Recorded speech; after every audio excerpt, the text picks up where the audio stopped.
Hello everyone, I'm Rebecca Keppel. Waffle Flower's latest release includes some fun stamps and dies. There's a new template designer die set, and they have detailed blending brushes that are shaped perfectly to ink the edges of die cuts or to go into those small areas of stencils if you want partial stenciling. Let's jump right into the card making, and I'll talk about these new products along the way. First, let's take a look at these fabulous new detailed shader blending brushes. These are the 4 brushes that come in the sampler pack. You can see that there are 2 that are kind of angled in 2 different sizes. This is the larger size, so it's the number 3 shader brush, and they have those beautiful white bristles, nice and tightly packed, super soft blending brushes. This is the smallest one. It's a round with an angled tip. It's the 0. This is the 1, so it's slightly larger. But again, all those bristles nice and tightly packed and super soft to really get the ink into tiny spots. And I'll show you how I like to use these different sizes throughout the video. But you could try a sampler pack first just to see what size or what shape really works for you in the techniques that you're going to be using. Alternatively, if you like them all, they do have each size in a 10 pack so that you'll have one for each color family in each size and shape, which is a really nice thing to have, especially if you do a lot of stenciling or if you like to ink edges of die cuts. For this first card, we'll also be using the Snail Die. There's a circle, kind of a swirl shape for his shell and the body as well. And these are the Snailed It Sentiments stamp set, which is really, really cute because it's got a fun play on words of like snail mail. This is the layered mushroom stencil duo, which is great for creating really dimensional looking mushrooms. So the great thing about Waffle Flower stencils is that they include the positive piece of those stencils as well that you can use as masks, and I'll show you how to do a little bit of that in this video too.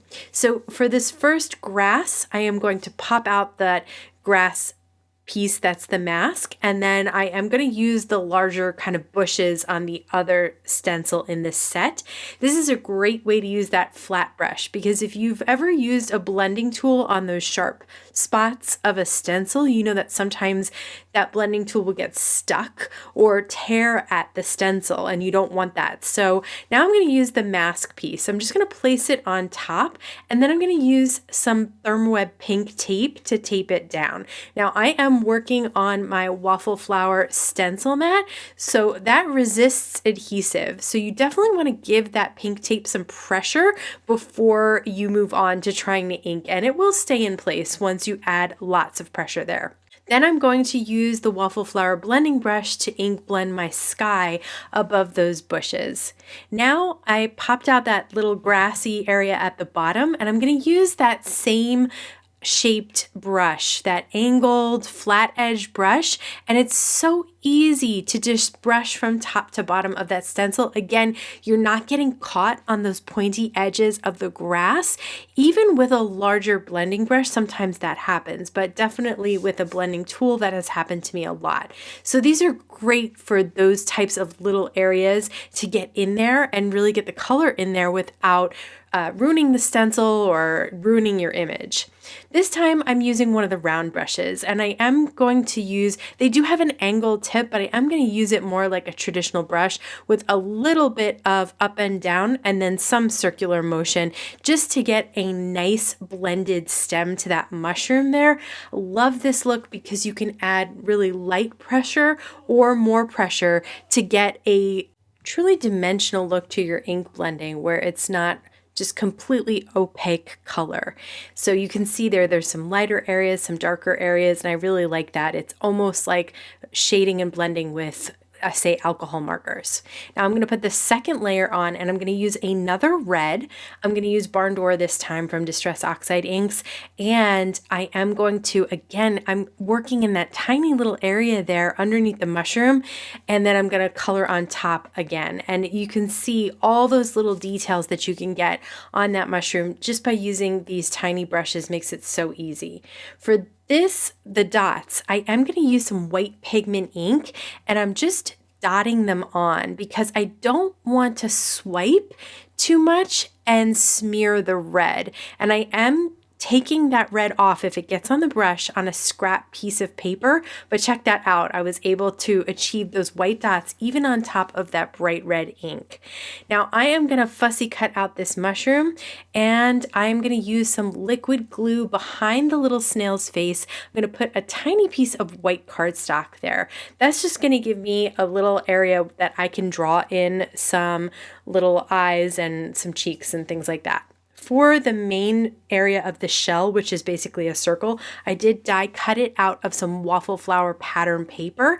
And this is another way that you can use these brushes, simply swiping ink with that long flat brush onto the die cut to give it a nice colored edge. I'm going to use the Snailed It Sentiments right on top in the sky here, and I am stamping it with a nice chipped sapphire so that it will go along with the snail's body and the little concentric circle that I am putting in the middle of that circle to create the snail's shell. So you can see it just lines up right to the edge of that circle there, and then just glue that down. Super, super cute.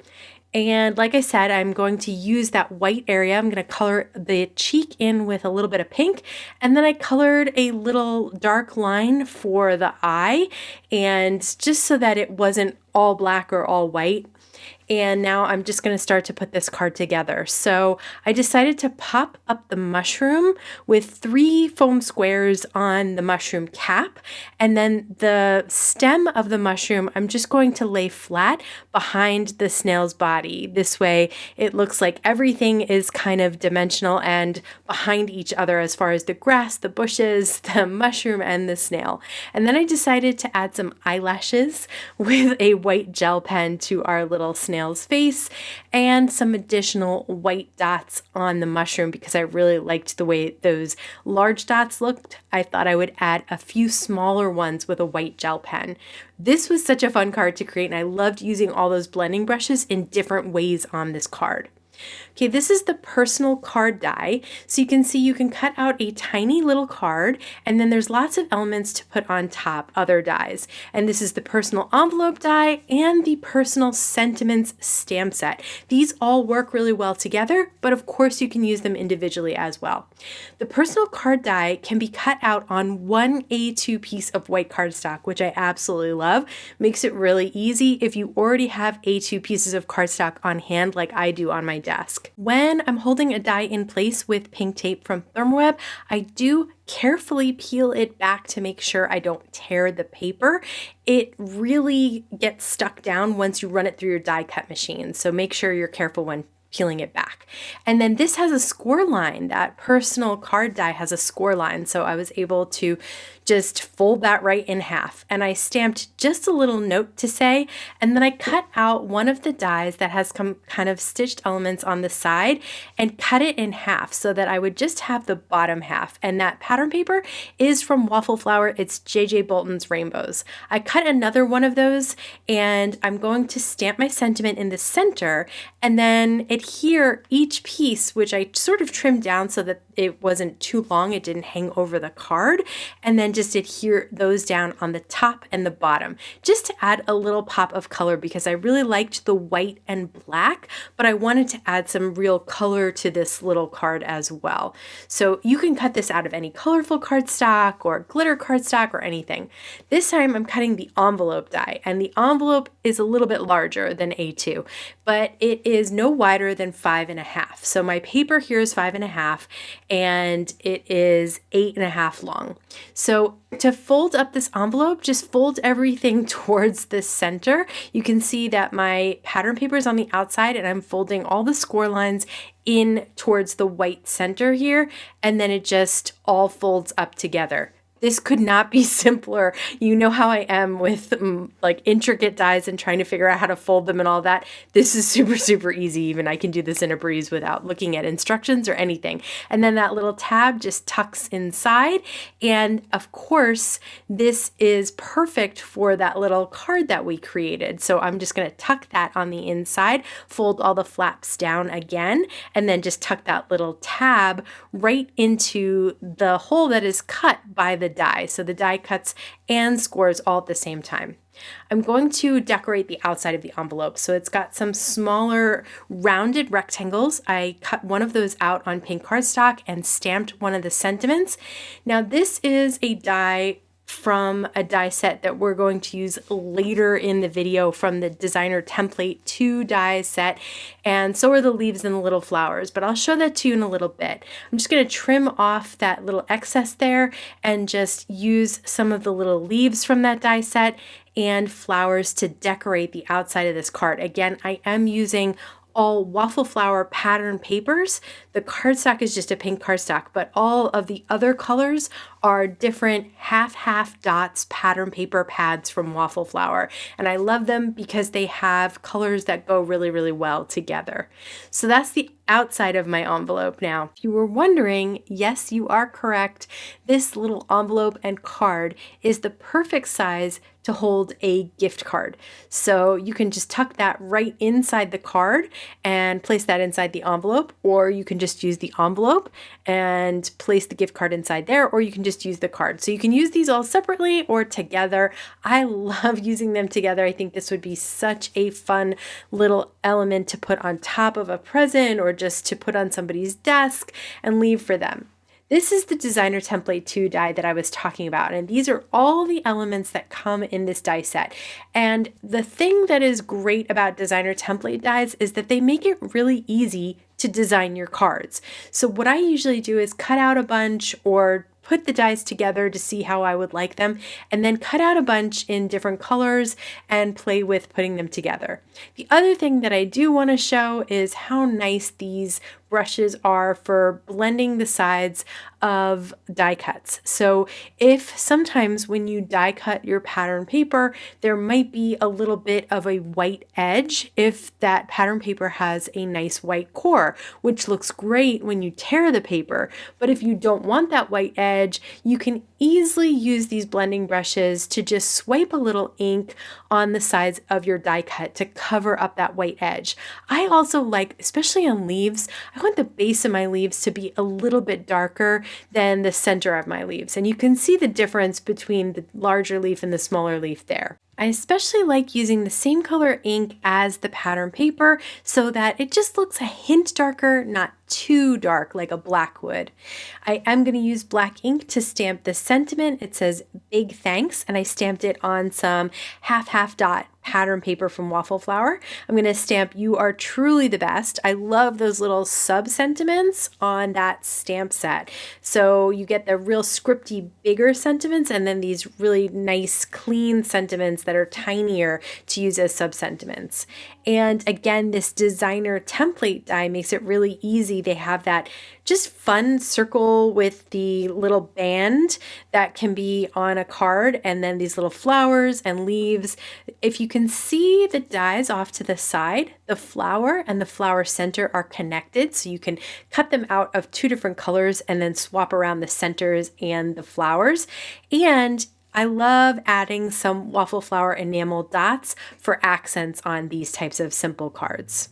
Okay, so here is again the designer template die, and you can see how I lay out the dies to kind of get an idea of how I want to design my card using the designer template dies. So I'm going to cut out this row of flowers on an A2 piece of pink cardstock, and then I'm going to back it with some pattern paper from Waffle Flower. So I'm just going to put a little bit of tape runner right next to those flowers and lay that pattern paper with the color side facing down so that you'll see it when we flip the card over. I liked this little half scallop too, the little half scallop circle. And then these strips, I had cut out a couple of scraps, so I had some short ones, and I thought I would trim them to the edge of the paper and have them be 3 different sizes. So don't be afraid to cut each element out more than once, because sometimes adding them in 3 places can really draw the eye around the card. So I'm using 3 different colors, 3 different lengths, because I am having them go off the edge and then just trimming off that excess there.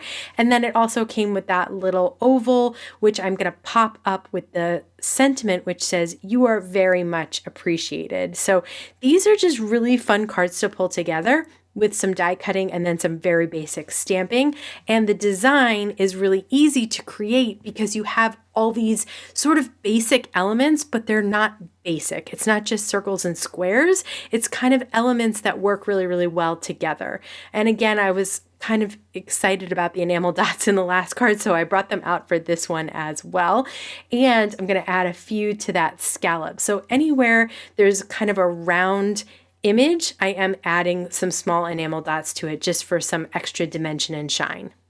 I really enjoyed working with this new release from Waffle Flower, but I'd love to hear what your favorite was today. Let me know in the comments below. If you like to see new product reviews like this before you decide to buy, please like this video, subscribe to my channel, and hit the bell so you can be notified every time I have a new video available. If you want to check out my last Waffle Flower video, I'm going to link to that right here. As always, I want to thank you so much for spending time with me today. Please stay safe, stay healthy, and I'll see you again soon. This is happening with alarming frequency. They say, batch your process, like batch film, batch edit. I know this is kind of insider baseball, but I'm just telling you. They tell you to batch everything, and then your brain gets a little overtaxed. Where am I, and who are we talking about?